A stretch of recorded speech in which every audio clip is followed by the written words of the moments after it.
जीवन धारा चौथी किस्त। विचारधारा, विचारों का प्रवाह। भगवान ने मनुष्यों को एक बहुत बड़ा वरदान दिया है उसकी विचारशीलता के रूप में। विचार शक्ति और प्राणियों में भी है, लेकिन मनुष्य के पास कुछ अद्भुत विचार शक्ति दी है। ये मनुष्य ने जो उन्नति की है, ये उसके विचारधारा, विचार प्रवाह की देन है। प्रारंभ से ही आप देखिए, इसी ने कार्य कारण प्रभाव देखा कि कुछ कार्य हो रहा है तो उसके पीछे कुछ कारण होगा।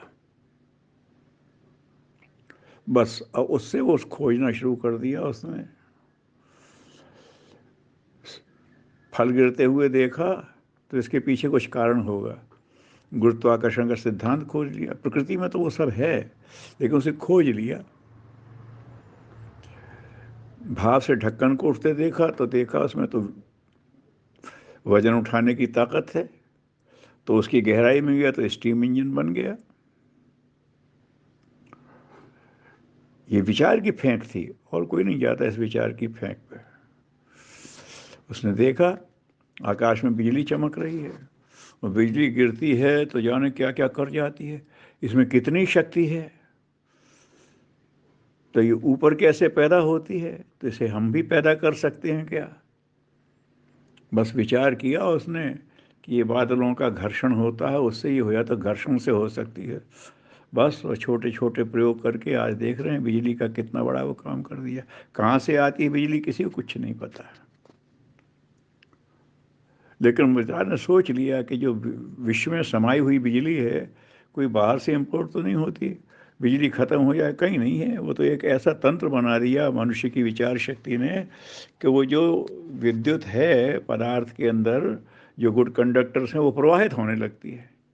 हम उसका लाभ उठा लेते हैं, वो तो वैसे भी है। तो मनुष्य की विचार शक्ति कहाँ कहाँ तक चली जाती है। उसने ये सब देखा कि मैं बोल रहा हूँ तो कैसे बोल रहा हूँ, तो देखा हमारे वोकल कॉर्ड में से हवा निकलती है, तो ये वाइब्रेशन है। अगर वाइब्रेशन पकड़ा तो उसने हवा निकलने से आती है, तो हारमोनी बना लिया, पियानो बना लिया, बांसुरी बना ली। फिर देखा कि तार भी अगर तना हो तो उस पर झंकार उठती है। अरे, तो इसको भी व्यवस्थित किया जा सकते हैं, तो सितार बना लिया, वीणा बना ली, सारंगी बना ली, क्या क्या तार वाद्य बनते हुए चले गए, मैंडोलिन बना ली, कितनी चीज़ें बना ली। तो मनुष्य में एक बड़ी भारी उसकी विचार शक्ति है कि वो ये जो हो रहा है इसका तह कहाँ है, सिद्धांत कहाँ है, वहाँ तक जाके सिद्धांत में जा कर के देख लेती है। तो जितने भी वैज्ञानिक वो हैं, उसे देख लिया, उठा लिया, कैसे हो सकता है। सामान्य सा एक क्रम देखा, बांस के सहारे भारी बर्तन उलटते हैं। उन्होंने कहा यार, कम ताकत से भी ज़्यादा वजन हिलाया जा सकता है। तो उत्तोलन दंड लिया, लीवर का फोड़, लीवर से लेते लेते और क्रेन जैसी चीज़ें खड़ी कर दी। ताकत थोड़ी है, ताकत उसमें बहुत ज़्यादा नहीं होती है, लेकिन वही रेवोल्यूशन रेशियो से, लीवरेज से कैसे थोड़ी ताकत से बहुत काम किया जा सकता है, चमत्कार कर दिया मनुष्य ने। तो ये जितने विज्ञान के भी शोध हुए हैं, उसने देखा आकाश में पक्षी उड़ रहे हैं, कैसे उड़ रहे हैं। वो विचार की गहराई में गया तो ये देखा पंखों और पूंछ से संतुलन बनाते हैं। उसने कहा चलो बनाते हैं, बस पंखों और पूंछ वाला फिर उसने हवाई जहाज बना ही लिया। और पक्षी किसी को लेके उड़े ना उड़े, लेकिन मनुष्य का बनाया पक्षी से तमाम को लेके उड़ सकता है। उसी एक छोटी सी चीज़ को देख करके उसने सिद्धांत पकड़ लिया और सिद्धांत का व्यापक प्रयोग कर लिया। पटाखा छूटा, वो चला गया। अरे कहीं ये भी तो एक ताकत है यार। उसी पर उसने विचार करना शुरू की तो उसको कंट्रोल कर लिया, रॉकेट बन गया, सैटेलाइट बन गए। उसने ये देखा कि बिना किसी आधार के ये पृथ्वी के आसपास चंद्रमा घूम रहा है, तारे सूर्य के आसपास और ग्रह सूर्य के आसपास घूम रहे हैं, तो इसका भी कोई सिद्धांत होगा। उसने उसी को सिद्धांत को विकसित, सैटेलाइट घूमने लगे। ये है मनुष्य की विचार शक्ति का, विचारधारा का प्रभाव, बुद्धि की धारा है चल रही है। और इससे हट करके इतने विचारक पैदा हो गए, उनकी विचारधाराएं, ऋषियों की अपनी विचारधारा, वेदों में, उपनिषदों में, दर्शन में जितने दर्शन हैं, हर ऋषियों के चिंतन के परिणाम हैं। उन्हें विचार से एक एक चीज़ को लेकर के देखा। छहों दर्शन मनुष्य की विचारधारा, विचार शक्ति की देन है। करते हैं आप। बुद्ध ने अपनी विचारधारा दे दी, वो भी चल रही है। ईसा ने अपनी दे दी, मोहम्मद साहब ने अपनी दे दी। और हमारे यहाँ विचारधारा को कहीं बाधित नहीं किया है। वो भी विचारधारा है कि ये शरीर तो परमार्थ के लिए है। और चारवाक की भी विचारधारा है कि ऋणम कृत्वा घृतम पिबेत, कुछ नहीं है शरीर के बाद, कुछ नहीं है, दुनिया जो कुछ भी जाए अपना मजा लो। तो हमारे यहाँ की विशेष, भारत की विशेषता ये है कि तमाम विचारधाराएं प्रकट करती, विचारधारा है, प्रकट होने दो। जिसे जो अपना होगा अपना है। विदेशों में तो अपने मत से बाहर की बात को शुरू नहीं होने देते। तो भारत की विशेषता है कि वो अपनी विचारधाराओं को खुला छोड़ने की बात करता है, लेकिन अनुशासन ही नहीं होने देता है। इतनी विचार शक्ति है तो इसका शक्ति का उपयोग करो, बेकार प्रवाहित मत करो। परम पूज्य गुरुदेव का, युग ऋषि का एक वाक्य है कि विचारों को भी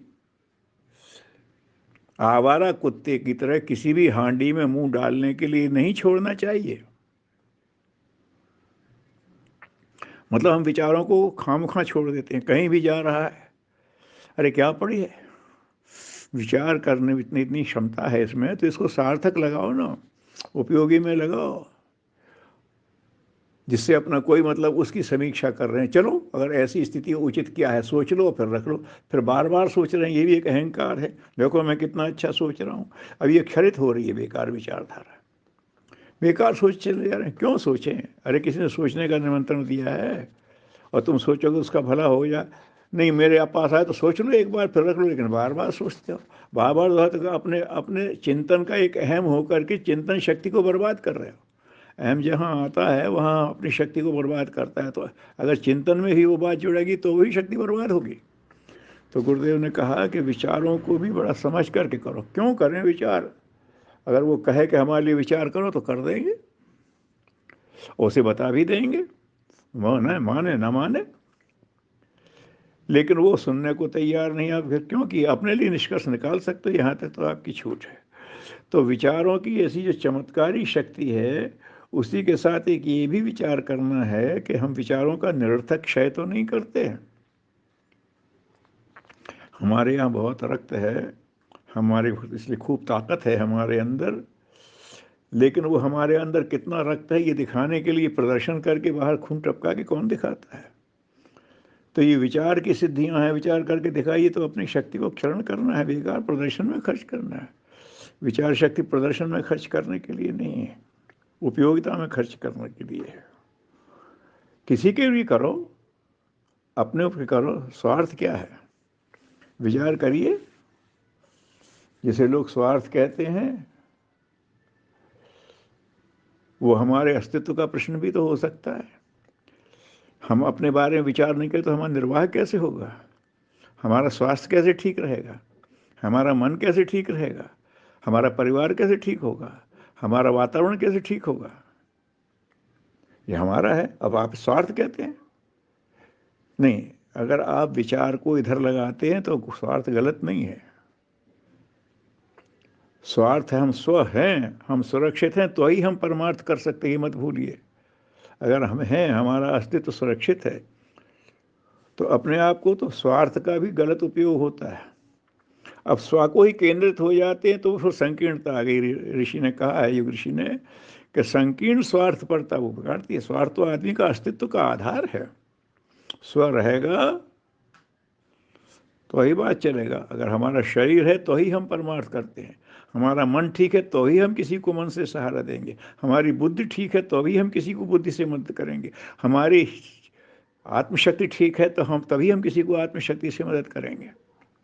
तो ये गलत नहीं है, लेकिन अपने विकास में लगाओ, या तो परमार्थ में लगाओ। यही कहते हैं, आत्म कल्याण आए या लोक कल्याण आए, बस यहीं दो लगाओ ना। तो जब भी सोचते हो या बोलते हो तो वही सोचोगे, इसमें तो हमारा कल्याण हो या किसी का कल्याण हो, और नहीं है तो मत बोलो, मत सोचो, क्या जरूरत पड़ी है सोचने की। खलील जिब्रान का एक वाक्य कभी किसी ने सुनाया था कि उन्होंने कहा, ऐसी बात मत कहो जिससे ना अपना फ़ायदा हो ना दूसरे का, ऐसा काम मत करो जिससे ना अपना फ़ायदा हो ना दूसरों का। तो कहा, ऐसा कोई क्यों करे, लेकिन ज़्यादातर हम विचार वैसे ही करते हैं, ज़्यादातर हम काम वही करते हैं। तो ये विचार शक्ति का समुचित उपयोग न कर पाना ही है। हम समझ लें कि इससे या तो मेरा भला होगा या तो किसी और का भला होगा, यही तो बात हो। आत्म कल्याण हो, जन कल्याण हो, इसी के लिए भगवान है, उसने बुद्धि हमें दी थी है। तो वो तो रहमान रहीम है, वो तो दयालु है, कृपालु है, वो तो सबका रब है, वो तो सबका मालिक है, सबका कल्याण चाहने वाला है। तो ऐसे उसका प्रयोग कि जो अपना भी कल्याण हो, लोगों का भी कल्याण हो, ये बात है, तो इससे वो खुश होगा। और बुद्धि इसके लिए बहक ना जाए, तो इसीलिए कहा है कि बुद्धि अगर बहकने लगती है तो ये तो विभत्स रचने लगती है। फिर आजकल जो लोग घोटाले कर रहे हैं सब बुद्धिमान लोग कर रहे हैं, अंतर्राष्ट्रीय कुचक्र कर रहे हैं तो ये बुद्धिमान लोग कर रहे हैं, मूर्ख कौन करेगा। तो ये बुद्धि कैसे क्यों जा रही है कि बुद्धि को भी तो एक दिशा होनी चाहिए। तो हमारे यहाँ कहा, यो बुद्धिर परस्तोस्तु सह, बुद्धि से परे वो है कौन, परमात्मा, शाश्वत सिद्धांत, वो सिद्धांत जिससे ये विश्व चल रहा है, उसी का नाम परमात्मा का है। तो ये मनुष्य की विचार शक्ति ने सोचा कि अगर ये इतना व्यवस्थित संसार चल रहा है तो इसको कोई चलाने वाला होना चाहिए। उसने ईश्वर को खोज लिया और उसके सारे गुण खोज लिए, ईश्वर को देख ना पा रहा हो, लेकिन उसके ईश्वर के देख तो बिजली को भी नहीं पा रहा है, लेकिन बिजली के गुण खोज लिए तो उसका इस्तेमाल कर रहा है। तो मनुष्य के विचारों ने ईश्वर का स्वरूप भी खोज लिया, उसका लाभ उठा रहा है।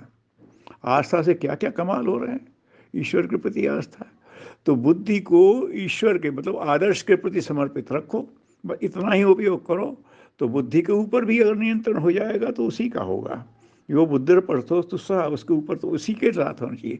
इसीलिए सब ने कहा है कि मनुष्य ने अगर भगवान को खोज लिया है तो उसका लाभ उठा, बिजली को खोज लिया तो उसका लाभ उठा। बिजली को इधर उधर फैलने दोगे तो विप्लव कर देगी, ऐसे विचार को भी इधर उधर फैलने दोगे तो विप्लव कर देगी। तो जो भी शक्ति है अगर उसको नियंत्रित करके सही दिशा में नहीं लगाए तो गड़बड़ कर देगी। शक्ति अच्छी बुरी कुछ नहीं होती, सदुपयोग से होती। तो विचारों का भी उपयोग हमें करने की क्षमता अपने अंदर विकसित करना चाहिए। तो अपनी गुरु सत्ता, अपनी परमात्मा सत्ता से यही प्रार्थना भी करना चाहिए और अपनी कोशिश भी करना चाहिए, हमारी बुद्धि अनुशासित रहे, सही दिशा में चले। इसके लिए हम भी प्रयास करते हैं। हे प्रभु, हे गुरु, हे परमात्मा, आप भी हमें दो। और जब ये करते हैं तो वो मिलता है। हमने रेडियो फ्रीक्वेंसी देखी नहीं, लेकिन हम उसका इस्तेमाल करते हैं, अनुभव करते हैं कि वो है। ऐसे ही जब हम सही फ्रीक्वेंसी पर जाते हैं तो वो सब उस फ्रीक्वेंसी पर सब चीज़ें हमें आ जाती हैं। तो हम जब परमात्मा फ्रीक्वेंसी पे जाते हैं तो परमात्मा धाराएं आती हैं, झूठ नहीं है। जो सिद्ध पुरुष हुए हैं उनसे जुड़ गए हैं। तो इस तरह से बुद्धि को ही ईश्वर के साथ जोड़े रहें, मतलब एक वैश्विक अनुशासन से जोड़े रहें, तो बुद्धि हमेशा कल्याणकारी होगी। बुद्धि मिली है तो बुद्धि के प्रवाह को समझें, विचार की धारा को समझें, उसको सही नियोजित करें और स्वयं धन्य हो और दूसरों का कल्याण करें। ओम शांति।